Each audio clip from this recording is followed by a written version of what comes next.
Tive conhecimento da existência do historiador israelense Yuval Harari em 2019, quando em visita ao Brasil, ele era figura constante nos telejornais e programas de entrevistas. Até no Caldeirão do Hulk ele deu uma passadinha. Mas o que aquele nerd franzino tinha de tão especial? Numa época de leitura escassa, Harari vendeu 12 milhões de cópias de livros que sacudiram as bases do pensamento ocidental contemporâneo. Seu poderoso poder de análise, turbinado por 2 horas de meditação diária, lhe confere 2 das principais habilidades para lidar com a velocidade das mudanças tecnológicas e sociais: equilíbrio emocional e clareza.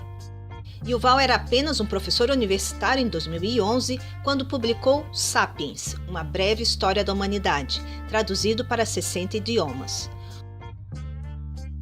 O livro narra a saga humana desde a pré-história até a Revolução Digital. Em 2017, ele lançou Homo Deus, com hipóteses sobre o que pode acontecer à nossa espécie num mundo dominado pelos algoritmos. Mais uma vez, foi sucesso instantâneo. Mas Harari sabia que seus livros não tinham alcance popular, e ele não queria que o conteúdo ficasse restrito a círculos intelectuais. Por isso escreveu em 2018 21 lições para o século XXI, um guia para enfrentar os desafios colossais que temos pela frente. Quarta Revolução Industrial. O que mais preocupa Harari é o largo uso da inteligência artificial. Segundo ele, a primeira consequência é deixar sem emprego 2 bilhões de pessoas, que não terão condições de disputar as poucas vagas que restarem, por mais que se inventem reformas trabalhistas para aumentar a empregabilidade, deixando os salários cada vez mais magros. Isso porque trabalhos com pouca especialização vão acabar. Quantas vezes você foi atendido por uma gravação ao telefone? Ou comprou um ingresso num totem? Ou passou as compras do caixa do supermercado sem o envolvimento de nenhum ser humano? E isso é só o começo. Harari chama a introdução da inteligência artificial na economia de Quarta Revolução Industrial. Na primeira, ocorrida no século XVIII na Inglaterra, as máquinas substituíram o trabalho braçal, mas produziram outros empregos porque eram operados por humanos. A segunda etapa foi marcada pelo nascimento da indústria eletroeletrônica na virada do século XX e o desenvolvimento das comunicações, que abriu um leque variado de funções operacionais, das técnicas às criativas. Nos anos 2000, os empregos começaram a minguar. A revolução digital atingiu primeiro as atividades ligadas ao papel. Toda uma cadeia econômica começou a definhar e fazer demissões em massa, em jornais, revistas, bancas e livrarias. A internet também tornou obsoleto o suporte analógico e decretou o fim das locadoras de vídeo, lojas de fotos e cinemas. Agora que as máquinas adquiriram capacidade intelectual, o setor de serviços é a bola da vez. O marco histórico da inteligência artificial foi 2017, quando um programa de computador ganhou um jogo de xadrez porque adquiriu a capacidade de autoaprendizado. Através da neurociência, foram desenvolvidos softwares que simulam como humanos tomam decisões. Segundo Harari, não é que seremos comparáveis ao carroceiro por causa da invenção do automóvel. Nós seremos as carroças. Afinal, máquinas não ficam doentes, não têm filhos, não precisam de férias nem de comida. Softwares têm atualização constante, portanto, são mais precisos e confiáveis. Quantos acidentes são ocasionados por erro humano? A maioria. Sem falar que trabalham melhor em rede do que os humanos trabalham em grupo. Para competir com a inteligência artificial, o aprendizado terá de ser vitalício. Vamos precisar nos reinventar permanentemente, e isso custa caro. A ideia de meritocracia, que acredita o sucesso profissional apenas à força de vontade, não faz mais o menor sentido.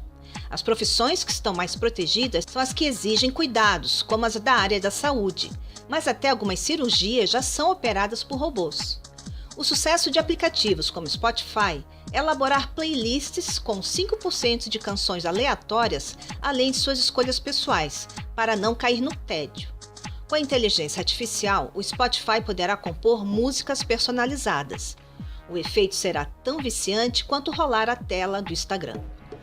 E tem também o Waze, que tirou a autonomia da direção ao determinar cada passo do trajeto.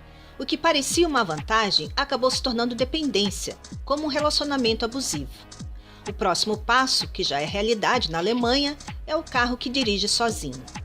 O que será de todos os motoristas de aplicativo que acreditaram que se tornariam empreendedores ao alugar um carro sem ideia do retorno financeiro e hoje estão pendurados no cheque especial? Uma coisa é certa: o banco nunca perde. Capitalismo em xeque. O desemprego em massa vai fazer a desigualdade explodir. Hoje, os 100 mais ricos do mundo detêm a mesma riqueza que 4 bilhões de pessoas. Diante deste abismo social, ele acredita que só uma rede de proteção forte, garantindo teto, segurança alimentar e saúde, poderá reabilitar a sociedade, como ocorreu após a Segunda Guerra Mundial. O problema é que nos anos 40, o Estado precisava dos operários para sustentar a economia. Mas e agora que eles são descartáveis? Veja o exemplo do governo brasileiro. Além de reduzir investimentos em habitação, ciência, educação, faz o povo acreditar que reformas que diminuem salários e aumentam a carga horária são boas para o país. Para o historiador israelense, os maiores mitos desse pensamento liberal são: o homem é um ser racional, o eleitor sabe o que é melhor para ele, o livre mercado se autorregula e a educação tradicional emancipa. Um ponto pacífico é inverter a lógica do capitalismo, porque para sobreviver a esta crise monumental, teremos que ser muito mais colaborativos do que competitivos. Motoristas ingleses do Uber conseguiram na justiça vínculo empregatício, descanso semanal e remuneração mínima, tudo o que querem tirar dos brasileiros. Nos Estados Unidos, funcionários da Amazon estão lutando por um sindicato para melhorar as péssimas condições de trabalho, a despeito dos lucros exorbitantes. Nações isoladas também não dão conta de resolver problemas globais. A pandemia demonstrou que só será contida se haver um esforço mundial por vacinação em massa. E catástrofes climáticas, como os incêndios que devastaram a Turquia e a Grécia, só serão minimizados se pararmos de ignorar o aquecimento global e mudar a matriz energética. O planeta pode seguir sem nós, como já aconteceu no passado. Para garantir o futuro do Homo sapiens, é preciso pensar além da nossa tribo, entender como o racismo estruturou países colonizados e questionar o culturismo, que coloca uma cultura acima das outras. Para entender este mundo complexo e prevenir ondas nacionalistas, é fundamental ampliar o conhecimento geopolítico. Como perceber as demandas alheias se só olharmos para nós mesmos? E não basta conhecer culturas variadas, mas também as relações de poder que geraram a desigualdade. Segundo Harari, o único multiculturalismo sem conflito é o da culinária. Somos como vacas sendo ordenhadas. Como se não bastasse o processo de obsolescência humana, estamos sendo usados para enriquecer grandes corporações nas redes sociais. Nossas curtidas, fotos e comentários enchem o banco de dados poderoso para incrementar vendas, criar necessidades e influenciar eleições, a fim de aprovar leis que favorecem a elite econômica. Não somos os clientes, e sim o produto. Transferir o controle de nossa vida para o algoritmo abre espaço para ditaduras digitais. Em 2018, pacotes de mentiras com cara de notícia foram montados por agências especializadas para criar idolatria de um lado e discórdia do outro. Segundo Harari, a democracia não sobrevive à ditadura do algoritmo, porque estamos perdendo nosso poder de escolha.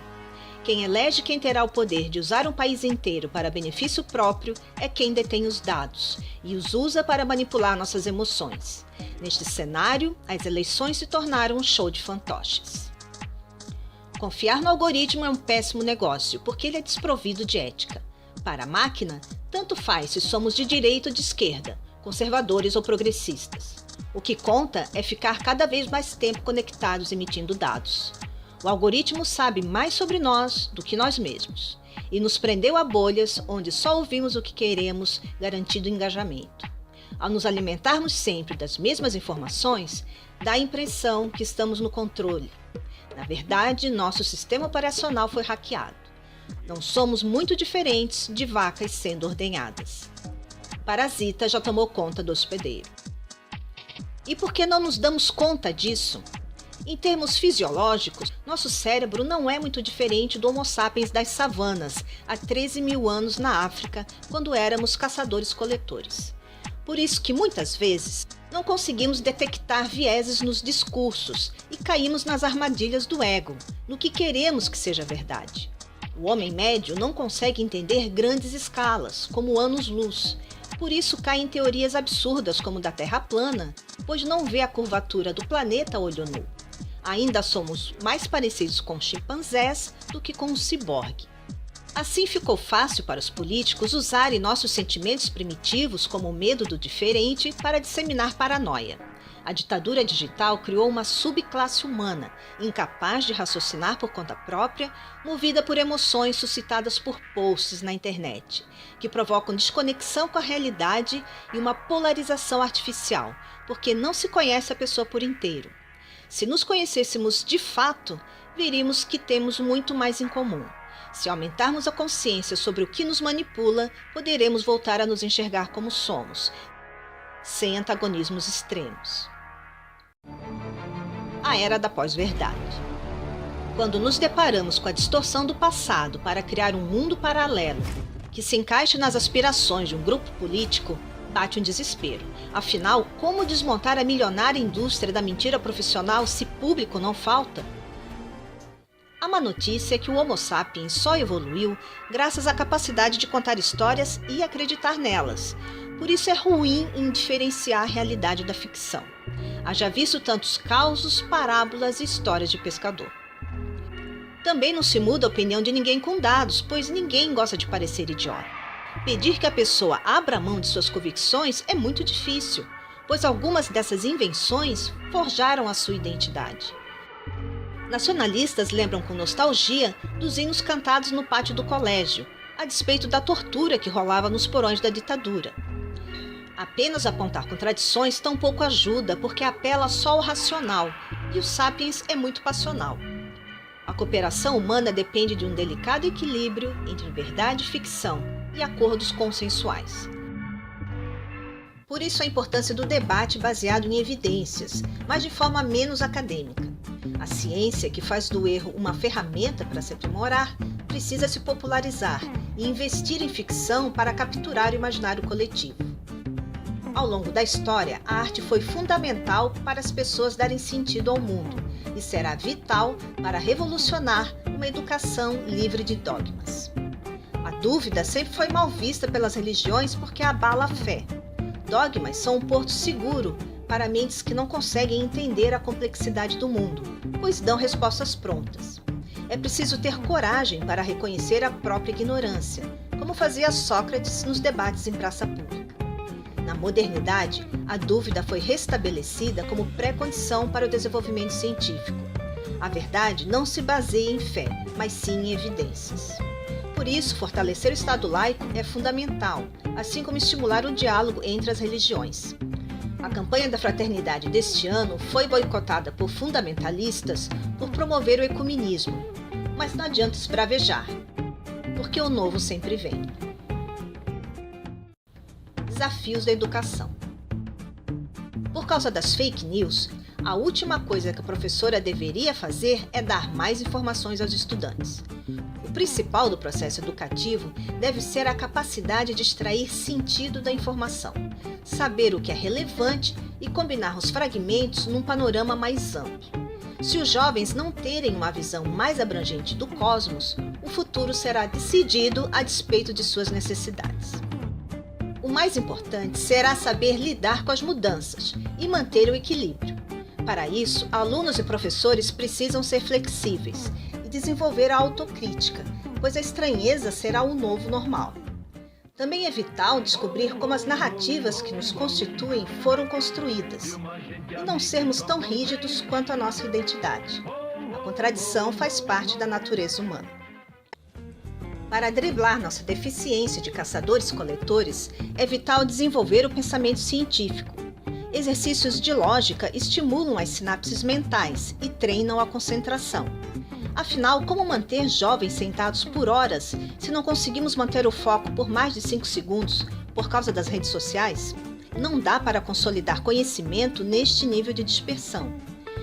Técnicas de redução de estresse e expansão da consciência estimulam a sensibilidade e a resiliência, fundamentais para lidar com as frustrações e não colapsar diante do ritmo veloz das mudanças. Para reconectar corpo e mente, devemos exercitar os sentidos, reconhecer sensações, cheiros, formas, texturas, sons. A dança e o esporte também despertam o corpo e fortalecem o espírito de equipe, mas nada disso será possível se não houver um esforço conjunto para diminuir a desigualdade. A ciência já demonstrou que a miséria é ruim para todos, aumenta a violência e impede a nossa evolução ao descartar muito potencial humano. Harari diz que não é contra a tecnologia. Ele só acredita que, além de bombar o faturamento das empresas, a inteligência artificial poderia ser usada para equacionar desenvolvimento tecnológico e bem-estar social. O desafio está lançado.